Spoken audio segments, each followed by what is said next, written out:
Congressman Foster, in your own personal life, can you give us an example of how this, what we're now calling a recession, I think, has affected you?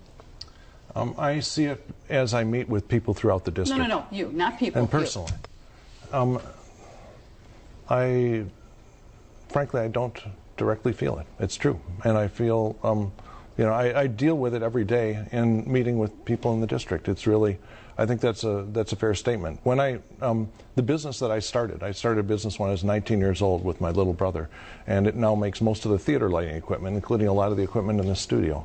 And but I had myself bought out of that business when I ran for office because I felt that there's a nasty situation where votes you cast in Congress affect your net worth.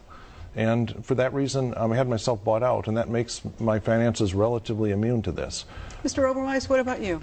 Carol, I can guarantee you I feel the pain. You know, 20 years ago went through something like this when the stock market crashed, and I literally lost everything.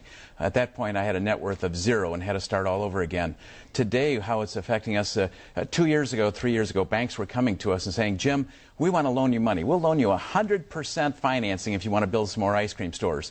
Today, they're saying not only don't they want to loan 100%, they don't want to loan 80%. And some of those notes, as they come due, now banks want personal financial statements, personal guarantees. They're not sure if they want to make loans. I mean, the whole scenario has changed dramatically from a company that wants to grow its business. Let me ask you a couple of other personal questions, if I might. What do you drive, Congressman? Taurus, a 2002 Taurus sedan. Mr. Oberweis? An SDS. An SDS, forgive me because I'm car ignorant. It's a Cadillac. Sedan. Mileage? I believe it's 26. Mileage? In the 80s somewhere. For pure... In the 80s? In the 80s? 80,000. 80... No, not mileage. miles on it. 80 per gallon. What? You're not getting 80 miles a gallon. Geez, no, I I'm was sorry. Say, can I use your car? No, I thought you wanted to buy it from me, and I was trying to remember. You're welcome to it. It's pretty reliable. I like it. For pure recreation, Mr. Oberweis, what do you read? Well, I read certainly a lot of financial journals every day. For pure recreation, this will sound a little strange, but I do occasionally read books on chess, which is one of my pastimes. Congressman?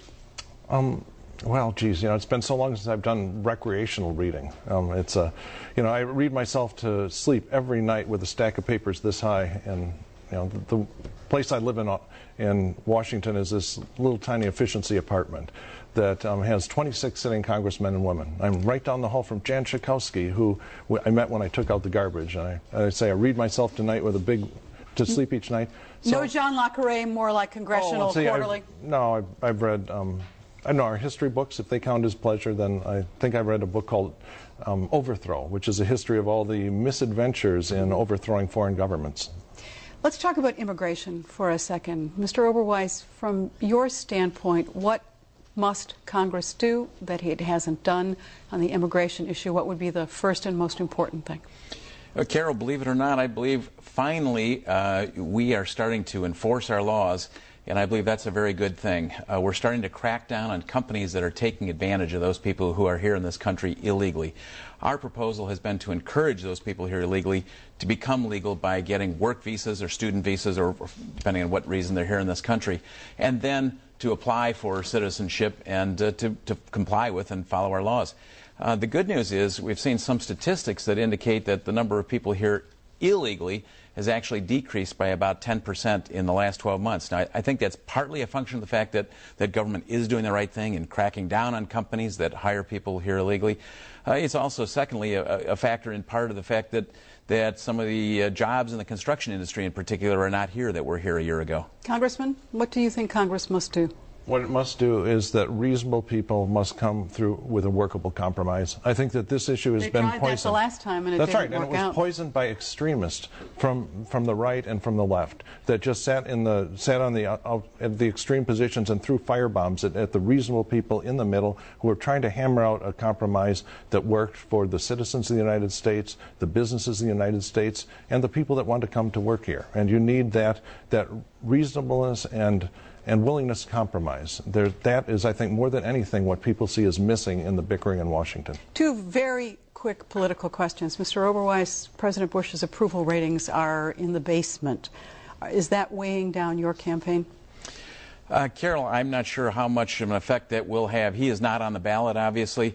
Mr. Foster did use that very successfully in the March election by trying to portray me as somehow aligned with Mr. Bush, which is almost humorous because I've been criticized and attacked in the past for not being supportive of the White House on things like illegal immigration, on the reimportation of American-made drugs from Canada. And obviously, on this Bush bailout proposal, I have been strongly opposed to it. My opponent has clearly been not only speaking on behalf of it, but voting for it twice. Congressman Foster, you support Barack Obama, and you're a Democrat, but nonetheless, your district has been heavily Republican until this point. Are you as liberal on social issues as Senator Obama is? Probably not. I really feel that this district is an independent district that was voting for Dennis Hastert for a long, long time because they personally liked him. And when Dennis Hastert left office, they thought it was time to step back and say, you know, what sort of person would be okay to represent the district, which has changed a lot.